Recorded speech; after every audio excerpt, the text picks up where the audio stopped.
الذين قالوا ربنا الله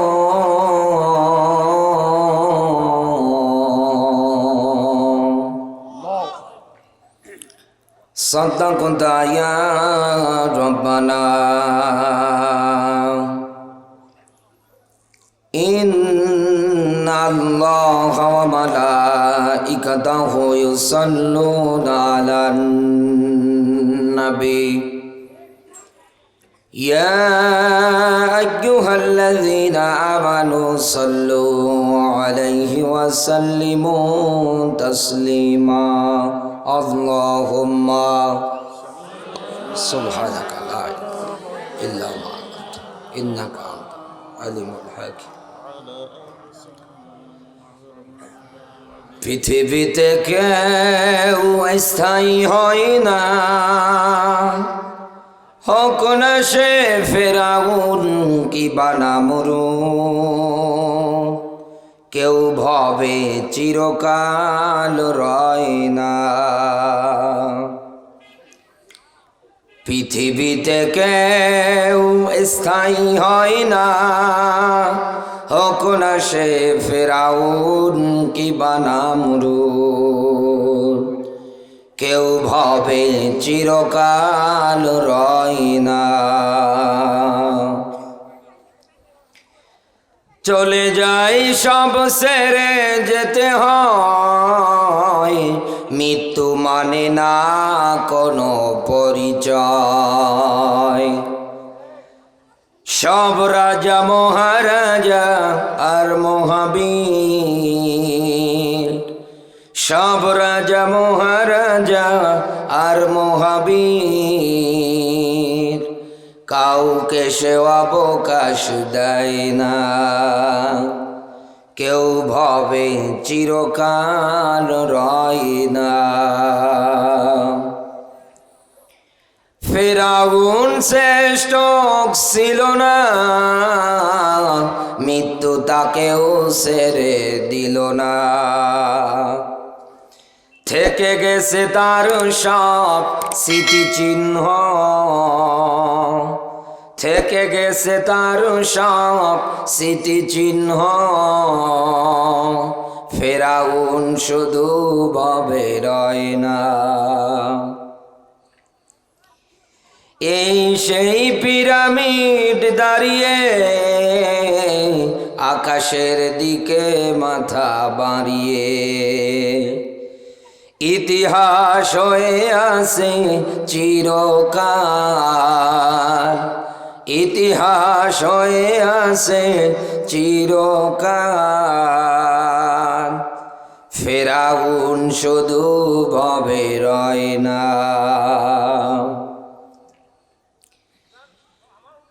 নীল নদ আজও আছে থাকবে, চিরদিন সত্যকে ডাকবে,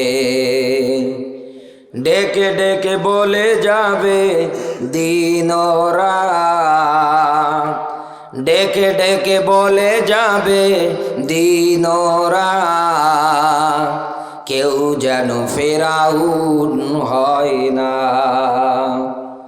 কেউ ভবে চিরকাল রয় না। পৃথিবীতে কেউ স্থায়ী হয় না, হোক না সে ফেরাউন কিবা নমরুদ, কেউ ভবে চিরকাল রয় না। আলহামদুলিল্লাহ, বাংলাদেশের ঐতিহ্যবাহী জেলা বগুড়া কাহালু থানার অন্তর্গত পাইকর পাঞ্জুয়া পাড়া বাইতুন নূর জামে মসজিদের উন্নয়ন কল্পে 13তম বার্ষিক ঐতিহাসিক তাফসীরুল কোরআন মাহফিলের স্বনামধন্য সভাপতি সদাবাজন বড় ভাই মাওলানা মোহাম্মদ রিয়াজুল হক মুন্সি, ইমাম পাইকর ঈদগাহ মাঠ। আলেমের জন্য দোয়া করি আল্লাহ পাক তার এই গোলামের সম্মান মর্যাদা যা দিয়েছে আরো কোটি গুণে যেন বাড়িয়ে দেয়। বলেন আমিন। আরো জোরে বলেন আমিন। আজকের মাহফিলের সহ সভাপতির দায়িত্বে যিনি আছেন মোহাম্মদ আহসান আল হাবিব ইমরুস।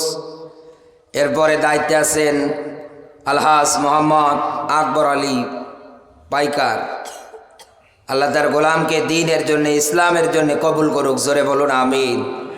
আজকের মাহফিলের প্রধান অতিথি, আমাদের অভিভাবক, আমাদের মাথার তাজ, কাহালুর কৃতি সন্তান, সদাবাদন বড় ভাই জনাব মোহাম্মদ মিঠু চৌধুরী, চেয়ারম্যান আপনাদের অত্রই পাইকর ৩ নং ইউনিয়ন পরিষদ, সাংগঠনিক বাংলাদেশ আওয়ামী লীগ। বরণ্য অতিথি জনাব মোহাম্মদ মোর্শেদুল ইসলাম সুইট। এরপরে বিশেষ অতিথিবিন্দু আরও যাদের নাম এসেছে, ওরাফা আনা এলাকা দিক্রক, আল্লাহ সম্মান মর্যাদা যা দিয়েছে আরও কোটি গুণে যেন বাড়িয়ে দেয়, বলেন আমিন। মাহফিলে কথা বলেছেন শ্রদ্ধাভাজন বড় ভাই মাওলানা মোহাম্মদ রুহুল আমিন মিয়া। এরপরে কথা বলেছেন শ্রদ্ধাভাজন বড় ভাই হজরত মাওলানা মোহাম্মদ ইমরান হোসাইন জয়পুরহাট। যত আলেম এই জায়গায় কথা বলেছে, আল্লাহ পাক আলেমদের কথাগুলো মানবার, আমল করবার যেন তৌফিক দান করে, বলেন আমিন। দল মত নির্বিশেষে প্রাণ প্রিয় বগুড়াবাসী আল্লাহর দরবারে নতশিরে শুকরিয়া আদায় করছি যে মহান মালিক হাজারো মানুষের ভিতর থেকে বাছাই ছাঁটাই করে তার দ্বীনের জন্য, ইসলামের জন্যে আপনাকে আমাকে এ রাতের বেলা শীতের দিনে কবুল করেছে। খুশি হয়ে বলছি আলহামদুলিল্লাহ। কোরআনের আয়োজনে আপনারা মনে হয় বেজার না, মন খারাপ, এজন্যই তো শুকরিয়া আদায় করেন না। উচ্চ আওয়াজে বলেন তো আলহামদুলিল্লাহ। যারা জবান খোলে না এরা কোন দলের লোক গো? হ্যাঁ, আল্লাহ পাক তার নিয়ামতের শুকরিয়া আদায় বেশি বেশি করবার তৌফিক দান করুক, বলেন আমিন। আরো জোরে বলেন আমিন। দুনিয়ায় মানুষ চোখ দিয়ে যত নেয়ামত তাকিয়ে দেখে, আমার দৃষ্টিতে আমি মনে করি এই পৃথিবীর ময়দানে নেয়ামতের দিক দিয়ে আমার কাছে ফার্স্ট ক্লাস শ্রেষ্ঠতম নেয়ামত প্রথম নাম্বারে কোরআন কারীম। কারণ কোরআন এমন একটা নেয়ামতের কিতাব, দুনিয়ার কোনো মানুষ যদি এর কাছে জিরো হয়ে আসে, আমার আল্লাহ ওরে হিরো বানিয়ে দেয়।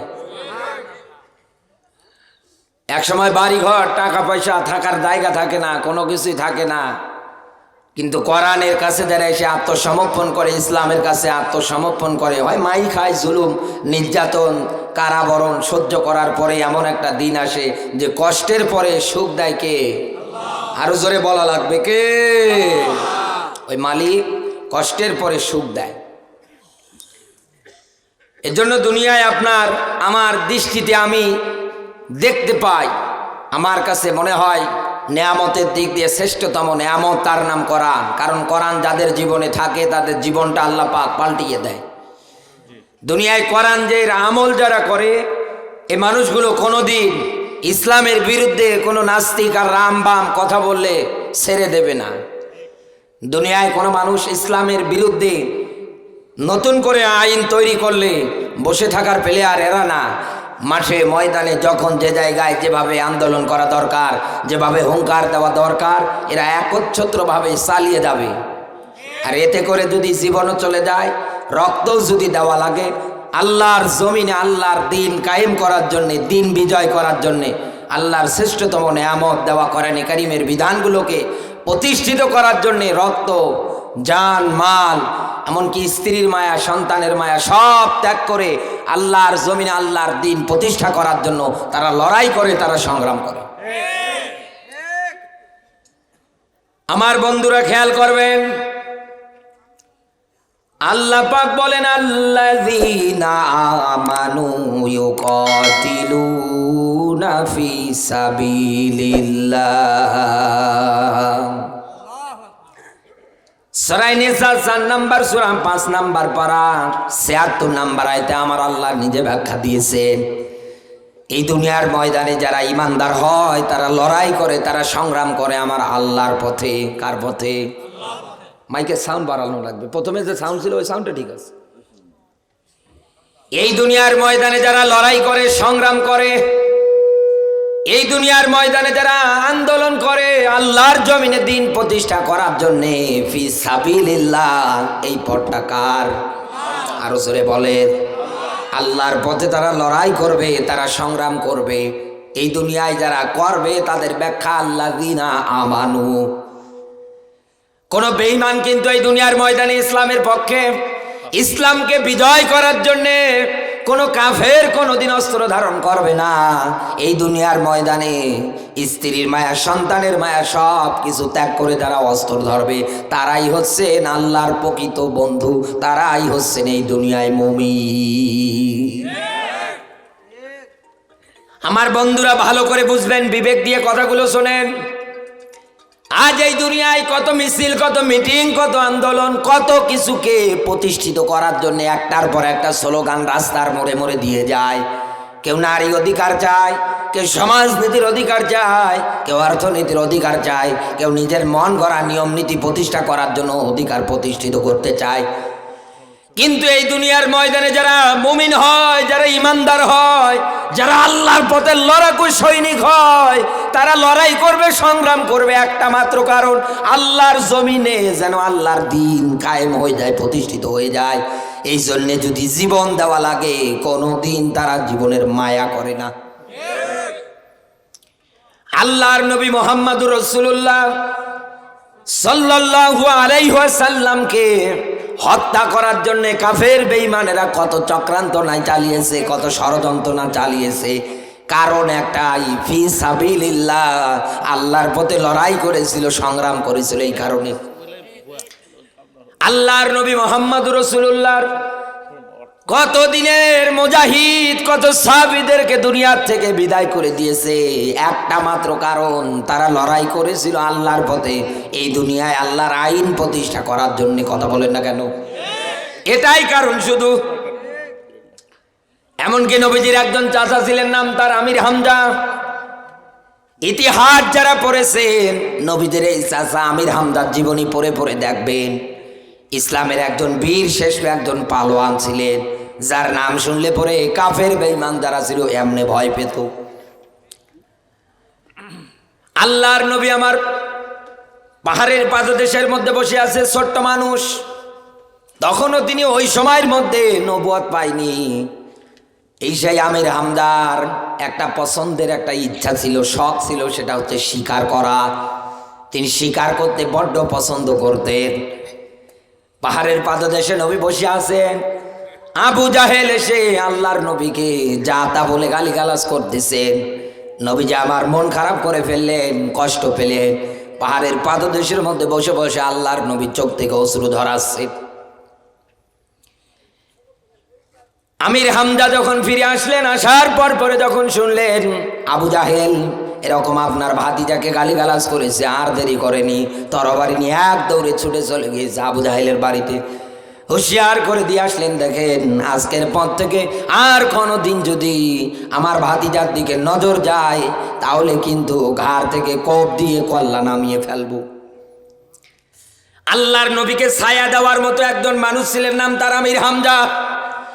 এই বাংলার ময়দানে দিনের মুজাহিদরা হাজার হাজার লক্ষ লক্ষ লাগে না, আল্লাহর জমিনে আল্লাহর দিন প্রতিষ্ঠা করার জন্য 313 জন মুজাহিদ হলেই যথেষ্ট। হাজার হাজার ময়দান ভর্তি মানুষ দিয়েও লাগে না। শুধু সবার মাঝে ঐক্যতা, একতা একটাই, জীবন যায় যাক, আমরা আল্লাহর আইন চাই, আল্লাহর বিধান চাই, এটা ফরজ, এটা করা লাগবে। এই চিন্তা, এই টেন্ডেন্সি আজ দুনিয়ায় যারা নেয় না, আপনি বুঝবেন মারা যেদিন যাবেন আপনি কিন্তু মুনাফিক হয়ে মরবে। আপনার কপালে ঈমান নেই। আল্লাহর নবী আমার উহুদের প্রান্তরে যুদ্ধে যাবে। একদিকে আব্দুল্লাহ ইবনে উবাই 300 সাহাবী নিয়ে পলায়ন করে গেলেন। নবীজির ওই সময়ের মধ্যে সৈন্য সংখ্যা ছিল মাত্র 1000। কত? 1000 সাহাবী আল্লাহর নবী রেডি করলেন। এর মাধ্যমে আবার আব্দুল্লাহ ইবনে উবাই 300 নিয়ে পলায়ন করলেন, ভেগে গেলেন।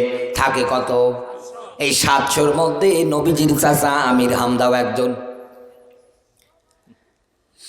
আল্লাহর নবী আমার নিজের চাচা আমির হামজাকে নিয়ে যাচ্ছেন জিহাদের ময়দানে, নেতৃত্ব দেবে তিনি। কাফের বেঈমান যারা আছে এদিকে উল্টা পাল্টা ভাবে আমির হামজাকে মারার জন্য চেষ্টা চালাচ্ছেন। আবু সুফিয়ানের কেনা গোলাম কে রেডি করতেছেন যে মুসলিমদের লিডার আমির হামজাকে দুনিয়ার থেকে বিদায় করতে হবে, তুমি যদি হত্যা করতে পারো তাহলে তোমাকে আমরা দাসত্ব থেকে মুক্তি দিয়ে দেব। তিনি রাজি হয়ে গেলেন, ঠিক আছে অসুবিধা নেই। তরবারি রেডি করতেছেন, কিভাবে মারবে। যুদ্ধ যখন চতুর্দিকে শুরু হয়ে গেল, এই সেই নবীর চাচা আমির হামজাকে বর্ষা দিয়ে দুনিয়ার থেকে বিদায় করে দিলেন। শুধু এতটুকুনি না, বুক চিরে কলিজাটা বের করে হিন্দা এটা চিবিয়ে চিবিয়ে খেয়ে ফেলেছে। শুধু এত রাগ তার প্রতি, দিনের পথে ইসলামের পথে থাকার কারণে। আমার বন্ধুরা খেয়াল করবেন, আল্লাহর নবী আমার যেই দিন মক্কা বিজয় করে ফেললেন, আল্লাহর নবী চতুর্দিকে যখন বিজয় পেয়ে গেলেন, নবীজি আমার এলান করে দিলেন এই লোকগুলোকে আমি ক্ষমা করব না, এই লোকগুলোকে আমার ক্ষমা করার মতো কোনো নেই। ওই সময়ের মধ্যে যিনি নবীজির চাচা আমির হামজাকে মেরে ফেলেছেন, তিনি গোপনে নবীজির কাছে চলে আসলেন। আসার পর পরে ঘটনা বয়ান করলেন, আমি এইভাবে তাকে হত্যা করে ফেলেছি। আল্লাহর নবী চোখ থেকে পানি ঝরাচ্ছে আর কন্দন করছে, ডাক দিয়ে বলছে, তুমি আমার সামনে সব সময়ের মধ্যে আসবে না। তুমি আমার সামনে আসলে পরে তোমাকে দেখলে আমার চাচা আমির হামজার কথা মনে পড়ে যাবে। ওই দিন ইনি শপথ গ্রহণ করে বলতেছেন, যেই বর্ষা দিয়ে, যেই তরবারি দিয়ে আমি ইসলামের একজন বীর সৈনিককে হত্যা করে ফেলেছি, আমি আজকে শপথ গ্রহণ করেছি এই তরবারি দিয়ে ইসলামের মধ্যে একজন নিকৃষ্ট ব্যক্তিকে আমি দুনিয়ার থেকে বিদায় করে দেব। আল্লাহর নবীর ইন্তেকালের পরে এবার আবু বকর খেলাফতের দায়িত্বে। ওই সময়ের মধ্যে ভণ্ড নবীর দাবিদার হলেন মুসাইলামা বিন কাজ্জাব। চতুর্দিকে তিনি ভণ্ড নবীর দাবি শুরু করে দিলেন। ইতিহাসে যে যুদ্ধের একটা নাম এসেছে ইয়ামামার যুদ্ধ, এই যুদ্ধের মধ্যে মতান্তরে 80 জন নতুবা 70 জন কোরআনের হাফেজ শহীদ হয়ে যায়। এই যুদ্ধের মধ্যে তরবারি নিয়ে মাঠের মধ্যে তিনি নেমে পড়লেন, আর ওই তরবারি দিয়ে ইসলামের নিকৃষ্ট ব্যক্তি মুসাইলামা বিন কাজ্জাবকে দুনিয়া থেকে বিদায় করে দিলেন। আমার বন্ধুরা, এই লোকটা আগে ছিল ইসলামের একজন ঘোর শত্রু, কিন্তু ইসলামের একজন বীর সৈনিককে হত্যা করার পরে তারা শুধু হত্যা করে বুক ফেরে কলিজাটা বের করে শেষ করে দেয়নি, লজ্জায় স্থানটা পর্যন্ত কেটে কেটে 3 টুকরো বানিয়ে ফেলেছে। তার শরীরের গোশতগুলো, হাড়গুলো কেটে কেটে টুকরো টুকরো করে 70 টুকরোর মতো করে ফেলেছে। অহুদ পাহাড়ের বিভিন্ন পাদদেশের মধ্যে ছড়িয়ে ছিটিয়ে দিয়ে দিয়েছে। একটা মাত্র অপরাধ, শুধু আল্লাহর জমিন, আল্লাহর আইন প্রতিষ্ঠা করতে চেয়েছিল। আজও বাংলার ময়দানে হয়তো আপনাকে কেটে কেটে টুকরো টুকরো করে না, হয়তো আপনাকে জেলখানায় বন্দি করে রাখবে, রিমান্ডে নেবে, এতটুকুনি শেষ। রফিকুল ইসলাম মাদানী জেলখানায় গিয়েছিল, আসার পর পরে বর্ণনা দিচ্ছে, চেয়ারে বসে থাকতাম, চেয়ারের মধ্যে বসে থাকতাম, এমন জোরে জোরে চর মারতো, আমি তো ছোট মানুষ, চেয়ার থেকে পড়ে যেতাম। আবার আমারে টান ধুয়ে উঠিয়ে বলতো, বল তোর বড় লিডার কে আছে, আর বল কোন বাপ তোরে এখন বাঁচাবে। ও বগুড়াবাসী, এই দুনিয়ায় যারা আল্লাহর পথে লড়াই করে, সংগ্রাম করে, আল্লাহর পথের মুজাহিদ যারা হয়, তাদের জন্য বাঁচানোর একমাত্র মালিক কে? ভাইরা ষড়যন্ত্র করে নবী ইউসুফকে কূপের মধ্যে ফালিয়ে দিলেন। আল্লাহ ওই কূপ থেকে বের করে যদি মিশরের খাদ্যমন্ত্রী বানাতে পারে, তাহলে আজও আমাদের সিংহপুরুষ জেলখানায় বের হয়ে আসবে, ক্ষমতার মসনদ আল্লাহ একদিন হাতের মধ্যে দিয়ে দেবে। কারণ আমাদের লড়াই হয় আল্লাহর পথে। আর যারা আল্লাহর পথে লড়াই করে না, যারা তাগুতের পক্ষে লড়াই করে, ওয়াল্লাযীনা কাফারু ইউকাতিলুনা ফি সাবিলিত তাগুত, এই দুনিয়ায় যারা কাফের, তারা তাগুদের পক্ষে লড়াই করে, তারা তাগুদের পক্ষে শয়তানের পক্ষে তারা কাজ করে, আন্দোলন করে, শয়তানের নিয়ম নীতি নিয়ে তারা মাঠের মধ্যে নেমে যায়। ও বগুড়াবাসী, আমার আল্লাহ এদের ব্যাপারে ব্যাখ্যা দিয়েছেন। এই দুনিয়ায় যারা এরকম লড়াই করে, সংগ্রাম করে, যারা তাগুদের পক্ষে, শয়তানের পক্ষে, তাদের এই ক্ষমতা, তাদের এই কাজ, তাদের এই কর্তৃত্ব, নেতৃত্বটা কেমন। তারা যে জাল বনে ইমানদারদের ফাঁদে ফেলানোর জন্যে হাজারো মিথ্যা মামলা দেয়, হাজারো চক্রান্ত করে দ্বীনের মুজাহিদদেরকে বিপদে ফেলার জন্য, এই দুনিয়ায় থেকে দ্বীন ইসলামের আইন বিদায় করে দেওয়ার জন্য হাজার হাজার ষড়যন্ত্র চক্রান্ত তারা চালায়। আল্লাহ পাক বলেন ওদের ষড়যন্ত্র কেমন জানো? ওদের ষড়যন্ত্র হচ্ছে একেবারে দুর্বল। একেবারে, আরো জোরে বলেন, ইন্না কাইদা শাইতানা কানা দাইফা। শয়তানের চক্রান্ত, শয়তানের ষড়যন্ত্র দইফ দিলে মানা যায়, দইফা এক আলিফ টান, একেবারেই দুর্বল। সুবহানাল্লাহ, কালকে বলিয়েন, আজকে বলার দরকার নেই। আল্লাহ পাক বলেন শয়তান এই দুনিয়ায় ইসলামের বিরুদ্ধে তাগুদের পক্ষ নিয়ে আরো দলবল তৈরি করবে, সংগঠন তৈরি করবে। এরপর পরে ইসলাম বিদায় করার জন্য স্লোগান দিবে রাস্তার মোড়ে মোড়ে, ইসলামী আইন কানুন নিয়ম নীতি বিদায় করার জন্যে, আলেমদের বিদায় করার জন্যে, ইসলামী আইন প্রতিষ্ঠিত করার মধ্যে বাধা দেবে। তাদের চক্রান্ত হবে, তাদের ষড়যন্ত্র হবে। দইফা, একেবারে দুর্বল। এত মশান, এত ক্ষমতা কিসের? আপনি ষড়যন্ত্র করেন, আপনি চক্রান্ত করেন, মালিকও কিন্তু করতে পারে। মালিকের ক্ষমতা নেই?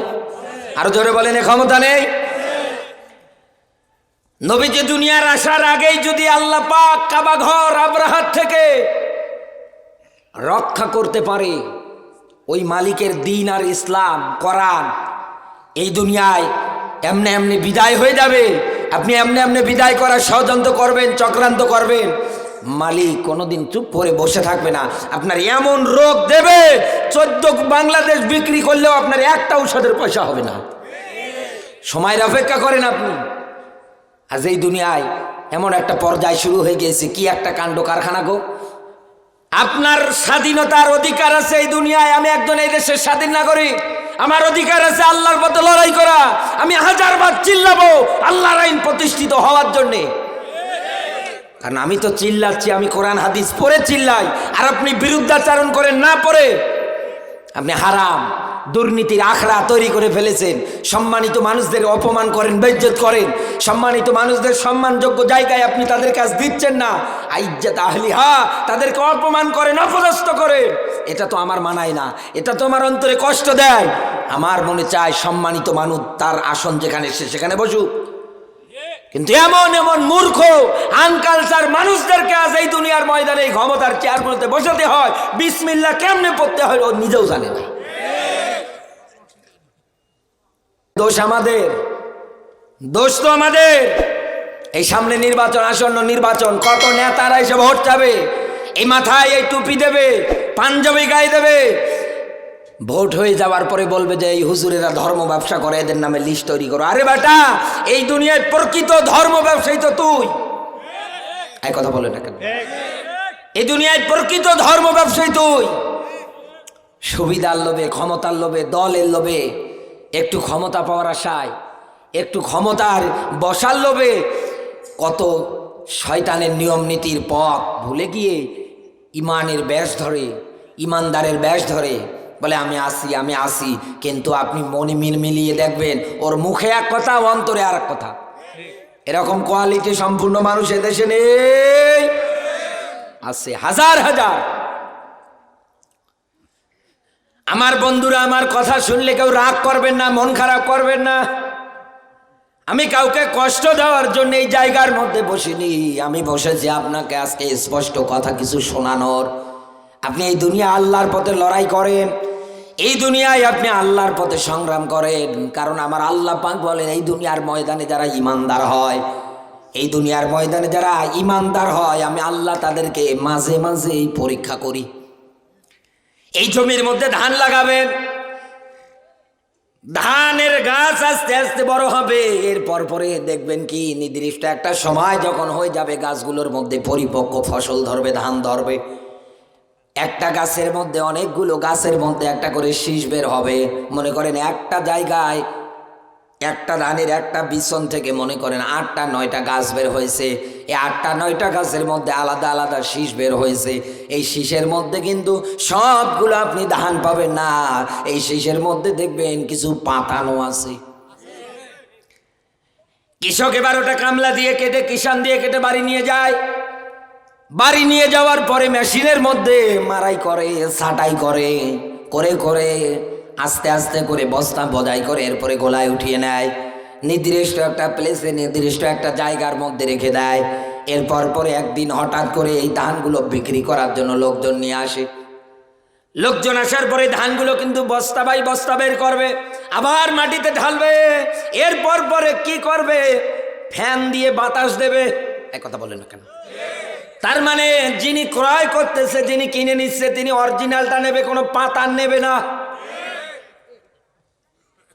যখন ফ্যানের বাতাস দেওয়া হয় আস্তে আস্তে দেখা যায় পাতান যা আছে সব আলাদা হয়, আর যেগুলো আসলেই ধান ওগুলো জায়গার মধ্যে পড়ে পড়ে থাকে। ও বগুড়াবাসী, এই দুনিয়ার ময়দানে মুখ দিয়ে শুধু বলবেন আমি ইমানদার। আহাসিবান নাসু আইয়াতরাকু আইয়াকুলু আমান্না, জবান দিয়ে শুধু বলেছেন আমি ইমানদার। এতটুকুন বললেই কি আল্লাহ আপনাকে ছেড়ে দেবে? আল্লাহ পাক বলেন আমি এখনো তোমাকে পরীক্ষায় করলাম না। তার মানে আমার আল্লাহ পরীক্ষা করবে। এই দুনিয়ার ময়দানে মালিক প্রথম নাম্বার যেটা দিয়ে পরীক্ষা করবে খৌফ, তার মানে ভয়। খৌফ মানে আরো জোরে বলেন। এই দুনিয়ায় আজ আমরা বাঘ দেখলে যেমন ভয় পাই, সাপ দেখলে যেমন ভয় পাই, এই দুনিয়ার ময়দানে খৌফ বলতে কিন্তু আমার আল্লাহ এই সাধারণ ভয়গুলোকে বুঝিয়েছে। বাঘ দেখলে একটা মানুষ সাধারণ ভয় পায় না? সাপ একটা সামনে হঠাৎ করে সঙ্গে সঙ্গে আমরা সাধারণ একটা ভয় পেয়ে যাই, আস্তে আস্তে করে পালাই। কথা বলেন না কেন? আবার কেউ আছে এই সাপটাকে লাঠি দিয়ে পিটিয়ে একদম সাইজ করে রেখে দেয়, সোজা করে রেখে দেয়। আল্লাহ পাক বলেন এই দুনিয়ার ময়দানে ঈমান আনবা, আনার পর পরে চলতে যাবা। এই দুনিয়ার ময়দানে তোমাকে এইরকম হাজারো ভয় ভীতি কাফের বেঈমান যারা আছে ওরা দেখাবে। শয়তানের তৈরি করা পথের মধ্যে থেকে তুমি কোনোদিন হেদায়েতের পথ কিন্তু পাবা না। ঈমান আনবা, দেখবে তোমাকে জেলের ভয় দেখাবে, রিমান্ডের ভয় দেখাবে, মামলার ভয় দেখাবে। কথা বলেন না কেন?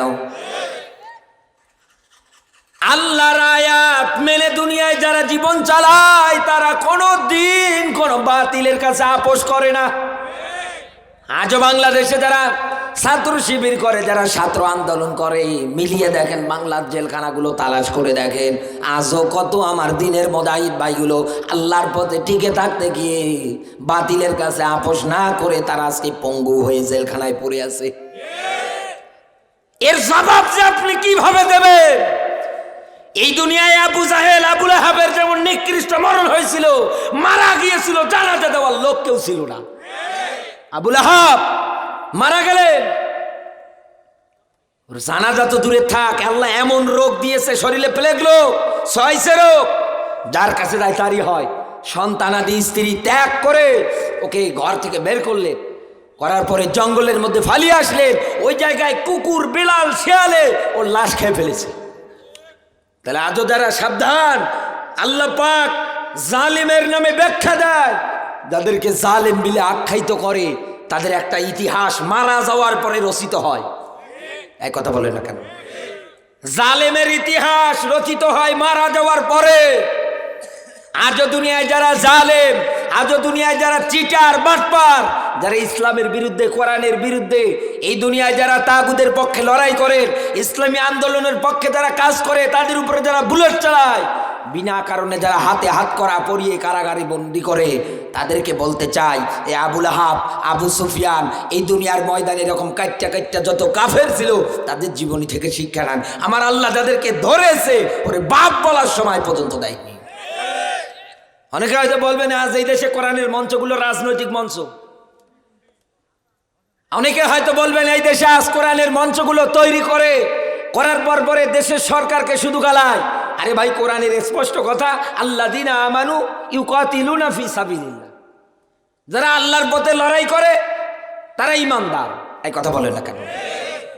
এই দুনিয়ায় যারা কাফের তারা লড়াই করবে তাগুদের পক্ষে, তার মানে শয়তানের পক্ষে।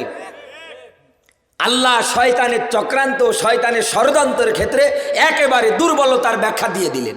যে শয়তানের চক্রান্ত একেবারে দুর্বল, তার মানে প্রশ্নপত্র এই দুনিয়ার ইমানদারেরা যেন ভয় না করে, এই দুনিয়ার ইমানদারেরা যেন পিছু হটে না আসে, এই জন্য মালিক প্রশ্নপত্র আগেই ফাঁস করলেন। কিসের ভয় তোর? তুই সামনে এগিয়ে যা, কারণ শয়তানের চক্রান্ত হচ্ছে দুর্বল, তুই এগিয়ে যা। মানুষকেও আল্লাহ কিন্তু ক্ষমতা একদম সেই শক্তিশালী করে বানিয়েছে, বিষয়টা এমন না। মানুষের ক্ষেত্রেও দয়ফা আছে, এখানেও একালিপ টান আছে, মানুষও দুর্বল। তাহলে একটা মানুষ যদি দুর্বল হয়, একটা মানুষ যদি দুর্বল হয়, আপনার সামনে একটা মুরগির থেকে ডিম থেকে বাচ্চা হয়, বাচ্চা হওয়ার পরে আস্তে আস্তে দৌড় দেয়, গাভীর পেট থেকে বাচ্চা হওয়ার পরে 1 ঘন্টা পরে দৌড় দেয়, এক কথা বলে না কেন? কুকুরের পেট থেকে বাচ্চা হওয়ার পরে কিছুক্ষণ পরে হেঁটে হেঁটে বেড়ায়।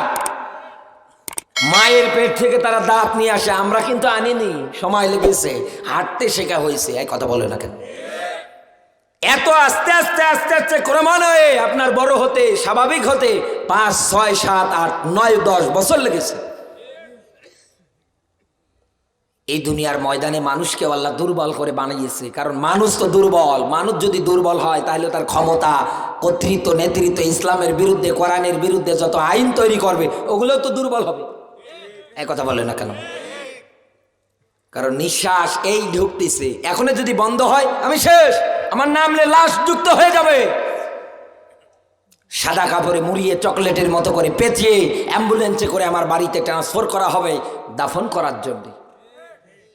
মরতেই যদি হয় মরেন তো ইমানের পথে।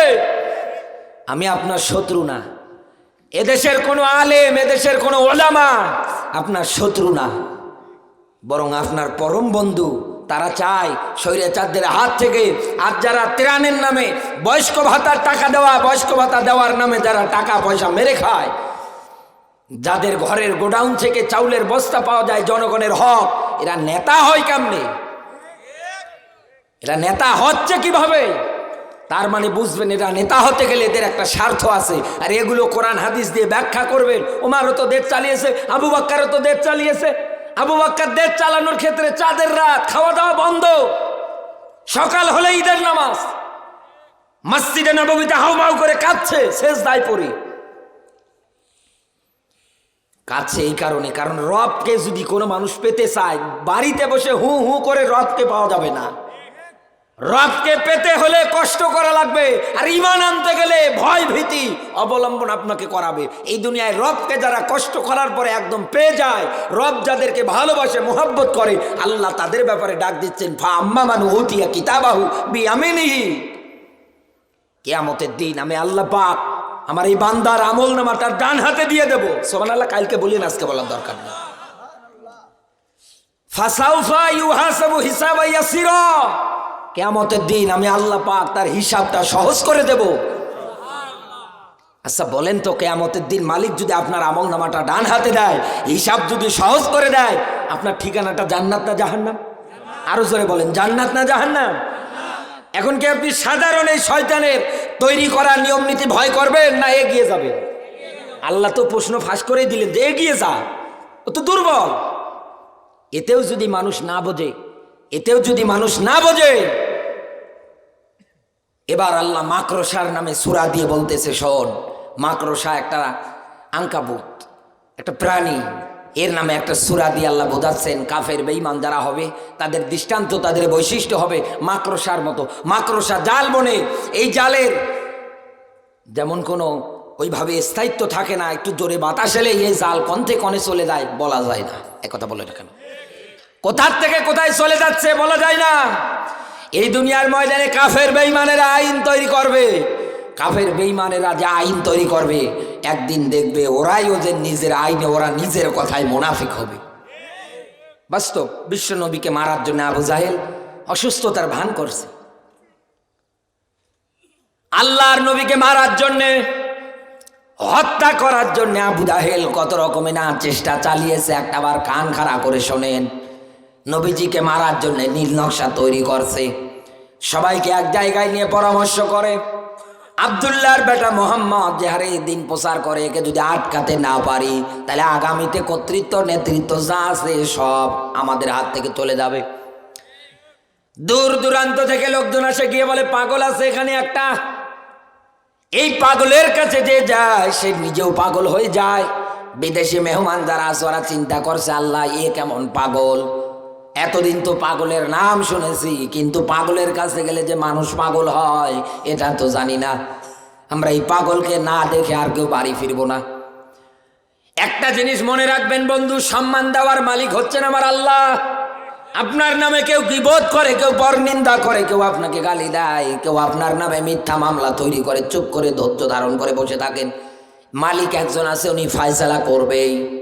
এই দুনিয়ার ময়দানে হয়তো কাফের বেঈমানেরা আপনার উপরে জয়ী হবে, কিন্তু এমন একদিন আসবে ওরাই দেখবেন আপনার সামনে পড়ে মরে থাকবে। বিশ্বনবীকে মারার নীল নকশা তৈরি করলেন এইভাবে যে আমি অসুস্থতার ভান করব, তাকে গিয়ে বলবা যে তোমার চাচা এরকম অসুস্থ, দেখতে আসতে বলেছেন। তাকে দাওয়াত দিবা, তোমার চাচা বড্ড অসুস্থ, প্রায় মারা যাবে বাপ, শেষ জীবনের দেখা দেখতে চাই তোমাকে, এই জন্যে তোমাকে ডেকেছে, একজনকে ডেকে নিয়ে আসবা। আর যে রাস্তা দিয়ে নিয়ে আসবা ওই রাস্তার মধ্যে গর্ত করে কূপ করে রেখে দেবা, উপরে ঝোড়ঝাপ দিয়ে রেখে দিবা। আল্লাহর নবীকে ডাকতেছেন। নবীজি যখন গর্তের কাজ বরাবর চলে গিয়েছে, জিবরিল আমিন ডাক দিয়ে বলে, হে নবী হাতটা দেন, আমি আপনাকে নিরাপদে পার করে দেই। দেখেন আবু জাহেল চাইলো মারতে, কিন্তু মালিক ফয়সালা ঘুরিয়ে দিলেন। কথা বলেন না কেন? একদম চলে গেলেন, গিয়ে তাকিয়ে দেখলেন আবু জাহেল তো দিব্যি সুস্থ, অসুস্থ না। ডাক দিয়ে বলে, চাচা কই আপনি? বলে অসুস্থ। মারা যাবেন বলে ভাব, দেখছি তো তাকিয়ে আপনি তো এখন দিব্যি সুস্থ, আপনি তো অসুস্থ না। আবু জাহেল নবীজিকে দেখার সঙ্গে সঙ্গে একবারে চটকে উঠেছে, চিন্তা করছে আল্লাহ কোথার থেকে আসলো, এতক্ষণ তো মরার কথা, কারণ আমি টাকা পয়সা দিয়ে দল বল রেডি করে গর্ত খনন করে রেখে দিয়েছি, পর্বে আর পাথর মেরে দুনিয়ার থেকে বিদায় করে দেবে। নবীজি এই কথা বলার পরে ডাকতে বলে, চাচা আপনি থাকেন, আমার কাজ আছে, আমি চলে গেলাম, আপনি শুধু আমাকে মিথ্যা কথা বলে এই জায়গায় নিয়ে আসলেন। আবু জাহেল এবার নিজেই বের হয়েছে, রাতের বেলা গর্ত তার বন্ধ করে দেয়নি, নিজেই রাতের বেলা বের হয়েছে, লোকজন রেডি হয়ে আছে, এলান করে দেওয়া হয়েছে যখন এই পর্বে তখন এই পাথর মারবা, 2-3 দিন এমনি রেখে দাও। লোকজন রেডি আছে। আবু জাহেল রাস্তা দিয়ে হেঁটে হেঁটে আসতে আসতে হঠাৎ নিজেই পড়ে গিয়েছে। নিজেই যখন পড়ে গিয়েছে, এখন চিন্তা করছে আল্লাহ এ তো পাথর মারবে আমার। উপর থেকে হাত দিয়ে ইশারা করে ডাকতে বলে, মারিস না, আমি তোদের লিডার, আমি তোদের নেতা, এই মক্কার প্রেসিডেন্ট, আমি হচ্ছি আবু জাহেল। ডাক দিয়ে বলে, না বিশ্বাস হয় না। বিশ্বাস নয়, দেখ।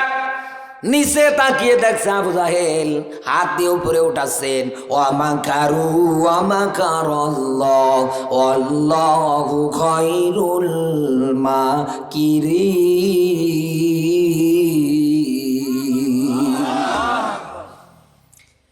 আল্লাহ পাক বলেন, এই দুনিয়ায় কাফের বেঈমান যারা আছে ওরা ষড়যন্ত্র করবে, কিন্তু আমার আল্লাহ ষড়যন্ত্রের ক্ষেত্রে এখানে ব্যাখ্যা দেয়নি।